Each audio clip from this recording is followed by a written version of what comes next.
बिस्मिल्लाहिर्रहमानिर्रहीम। अस्सलाम वालेकुम व्यूवर्स, आज की एक छोटी सी वीडियो लेके हाज़िर हुआ हूँ। सील शौक में हमें अक्सर अपने असीलों की मेडिकेशन करते हुए उन्हें इंजेक्शन लगाना पड़ता है, लेकिन जो नए शौकीन है उनको इंजेक्शन लगाने में अक्सर मसला आता है। इंजेक्शन लगाना एक महारत है और वैसे भी इंसानों से मुर्गियाँ हैं उनकी स्किन जो है, जिल्द जो है ये थिन होती है, पतली होती है।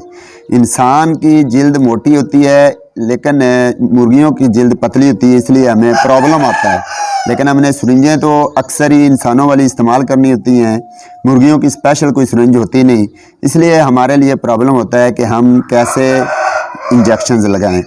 तो यहाँ पे अब मैं बता दूँ, सबसे पहले नंबर पे तो अगर आपने 1 ml या उससे कम मेडिसन करनी हो अपने परिंदे को, या उससे कम इंजेक्शन लगाना हो, तो फिर तो आपके लिए ये 1 ml 1 यूनिट की ये दस्तयाब होगी। किसी भी मेडिकल स्टोर से आपको बआसानी मिल जाएगी, 5-7 रुपए की मिलती है। 1 ml इंसुलिन वाली इसे कहते हैं, इंसुलिन वाली सिरिंज ये लें और इसके साथ इंजेक्शन लगाएं। लेकिन इसके साथ बाज़ औक़ात हमें एक प्रॉब्लम ये आता है कि इसकी जो नीडल है इसमें से जो थिक मेडिसन हो, क्योंकि नीडल के अंदर जो सुराख है वो भी तंग है, उसका डायमीटर कम है। बाज़ इंजेक्शन ऐसे होते हैं जो गाढ़े होते हैं, वो इसमें से गुजरते नहीं हैं और हमें इस वजह से प्रॉब्लम आती। MEY काम हो गया, डेकाड्यूराबिलिन हो गया, या इस तरह के दीगर इंजेक्शन हमें बाज़ औक़ात लगाने पड़ते हैं, लेकिन वो इसमें से गुजरते नहीं हैं। इस सुई में से गुजरते नहीं, वो मोटे होते हैं, गाढ़े होते हैं, तो हमें प्रॉब्लम आता है। तो तब हम क्या करते होते हैं कि हमें इसके आगे हमें ये वाली नीडल लगानी पड़ती है। लेकिन इसमें अब मसला क्या है, ये नीडल की लेंथ ज़्यादा है और बेएहतियाती की वजह से बाज़ औक़ात ये मुर्गे की स्किन में, जब चेस्ट में ख़ास तौर पर हम इंजेक्शन लगा रहे होते हैं, तो ये नीडल ज़्यादा लंबी है और अनजाने में ये ज़्यादा अंदर अगर जिल्द के चली जाए, या इस दौरान इंजेक्शन जब लगाते हैं तो मुर्गी है या मुर्गा है वो फड़फड़ाए या हिले तो अचानक आगे चुभ जाती है। आगे अगर किसी वाइटल आर्गन मसलन जिगर, दिल हो गया, स्टोमिच हो गया, गीजड़ हो गया, उसके अलावा लंग्स हो गए, उसके अलावा किडनी हो गई, अंतड़ियाँ हो गई, इंटेस्टाइन्स हो गई, वहाँ तक अगर ये इसकी चुभन लग गई तो वहाँ पे इन्फेक्शन होने का मसला है और बाज़ औक़ात उस इन्फेक्शन से मोर्टेलिटी तक का भी प्रॉब्लम आ सकता है। तो इन चीज़ों से बचने के लिए आज मैं एक छोटी सी टिप लेके आया हूँ कि आपने इन चीज़ों को कवर कैसे करना है। और दूसरा मसला हमारे पास बाज़ औक़ात ये भी आता है कि हमने 1 ml से ज़्यादा लगानी होती। बाज़ औक़ात जिस तरह से न्यूरोबियान में पेनिसिलिन 5 लाख मिक्स करके बुखार के लिए लगाते हैं, तो वो 1 ml से ज़्यादा मेडिसन है, तो हमने वो ज़्यादा इंजेक्ट करना होता है बड़े मुर्गे को, तो उसके लिए हमें ये बड़ी सिरिंज इस्तेमाल करनी होती है। लेकिन इसके आगे ये सुई जो है, ये नीडल जो है, ये लंबी है, तो इसका मसला, इसका तो प्रॉब्लम सॉल्व हो जाएगा। इसके आगे आप ये वाली लगा सकते हैं, ये छोटी सी नीडल है तो ये इस्तेमाल कर सकते हैं। लेकिन अगर जो मेडिसन है वो गाढ़ी है, इसमें से गुजर नहीं रही, तो उसका हल ये है कि आपने ये सुई जो ये नीडल है, अगर आप ज़्यादा महारत नहीं रखते तो इसको आपने बाहिफाजत लगाना हो, ख़तरे से महफूज बनाना हो, तो आपके लिए एक छोटी सी टिप ये है कि ये अब मुकम्मल सिरिंज है। आपने इसका क्या करना है कि तकरीबन यहाँ से ये ऊपर वाला, ये ऊपर कवर चढ़ा हुआ है, कवर को यहाँ से आपने काट देना है। मैं आपके सामने काट के बता रहा हूँ, ये काट दिया। अब ये काट दिया, अब ये नीडल जो है ये छोटी होगी, साइज़ में ये छोटी होगी। इसमें आप मेडिसन ऐसे भर के लगाते हुए ये कैप ऊपर लगा के, अब ये ख़तरे से महफूज है।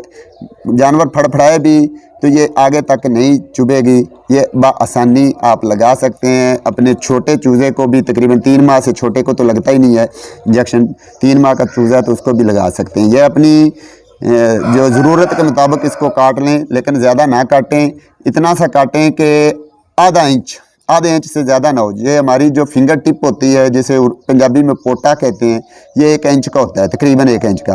तो आपने आधे पोटे जितना, आधी टिप जितना ये आपने काट लेना है, तो इससे ज़्यादा आपने नहीं काटना। तो ये बिल्कुल महफूज तरीका है।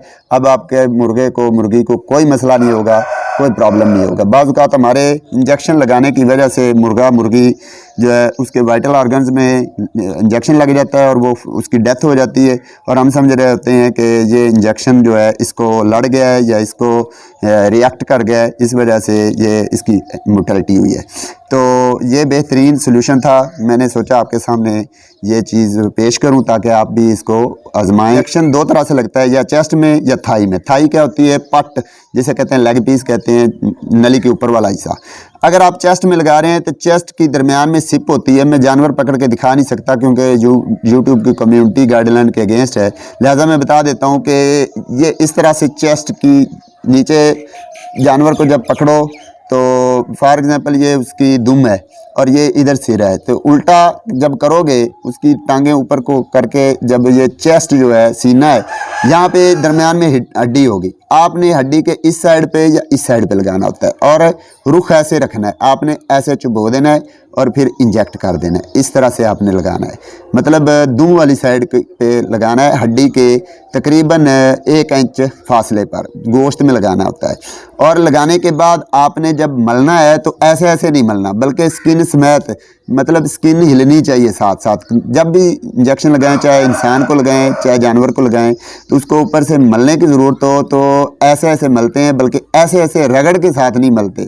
ये बिल्कुल गलत तरीका है, ये गलत है, इससे बाज़ औक़ात दवाई का असर कम हो जाता है। तो आपने ऐसे स्किन समेत मलना है ताकि मेडिसिन जो है वो आगे को रिस जाए, आगे को चली जाए। अब अगर आपने थाई में लगाना है, पट में लगाना है, तो फॉर एग्ज़ाम्पल ये उसकी टांगें हैं ये, तो आपने पट की अंदर वाली साइड पे नहीं लगाना, हमेशा आप बाहर वाली साइड पे लगाएं। अंदर वाली साइड में क्या होता है कि मसल्स होते हैं, पट्ठे होते हैं, और अगर पट्ठा डैमेज हो जाए, उसमें इंजेक्शन लग जाए तो मुर्गा डैमेज हो सकता है, उसकी लंगड़ापन आ सकता है, उसको चलने में दुश्वारी आ सकती है। तो आपने बाहर वाली साइड पे लगाना है और ये आपने ऊपर को रखना है, नीचे को नहीं, बल्कि घुटने से ऊपर की तरफ रखना है, जहाँ पे मोटा हो वहाँ पे आपने रखना है। लेकिन ये भी आपने ऐसे नहीं लगाना, ऐसे लगाना है, लेकिन ख्याल ये रहे तकरीबन इंच का चौथा हिस्सा नीचे की जानब सुई को चुभना चाहिए, सीधे नीचे ना चुभे, ऐसे तकरीबन तय से तकरीबन आधा हिस्से से भी आधा हिस्सा नीचे को चुभना चाहिए। ऐसे लगाएं। लगाने के बाद ऊपर से ऐसे आपने थाई का, क्योंकि मोटा होता है वो ऐसे हिलता नहीं, तो आपने ऐसे दबाना है, ऐसे मलना नहीं है, बल्कि ऐसे दबा देना थोड़ी देर ताकि दवाई जो है आगे ट्रेवल कर जाए। तो ये थी चंद टिप्स, उम्मीद करता हूँ आपको बहुत पसंद आई होगी। इंशाल्लाह अगली वीडियोस दो मेरी जो आएंगी उसमें मैं बताऊंगा कि मुर्गे की नब्ज़ कैसे चेक करते हैं, उसकी हार्ट बीट कैसे चेक करते हैं, कैसे काउंट करते हैं, और उसके अलावा उसका टेम्परेचर मेजर करने का तरीका क्या है। तो ये छोटी छोटी बातें मैं लेके इंशाल्लाह आऊँगा। ये बहुत कीमती बातें हैं, इनको समझोगे तो बीमारी की तशख़ीस बहुत जो है आसान हो जाएगी। और याद रखिए, बीमारी की तशख़ीस ही बेहतरीन इलाज की तरफ लेके जाती है। बाज़ औक़ात हमारी तशख़ीस गलत होती है, बीमारी कुछ और होती है और इलाज और ट्रीटमेंट हम कुछ और कर रहे होते हैं। बाद में कहते हैं कि ये दवाई फ़ौरन देने से बच्चे मर गए हैं या चूज़े मर गए हैं या फलां मर गए। ऐसा नहीं होता, दवाई शफा के लिए होती है, लेकिन रॉन्ग इस्तेमाल जो है, तजर्बा करना, एवं तुक्के लगाना, तीर तुक्के लगाना गलत बात है। तो इन चीज़ों को समझे, इंशाअल्लाह ताला आपको फ़ायदा होगा। तो मुझे अगली वीडियो तक इजाज़त दीजिए। अल्लाह हाफ़िज़।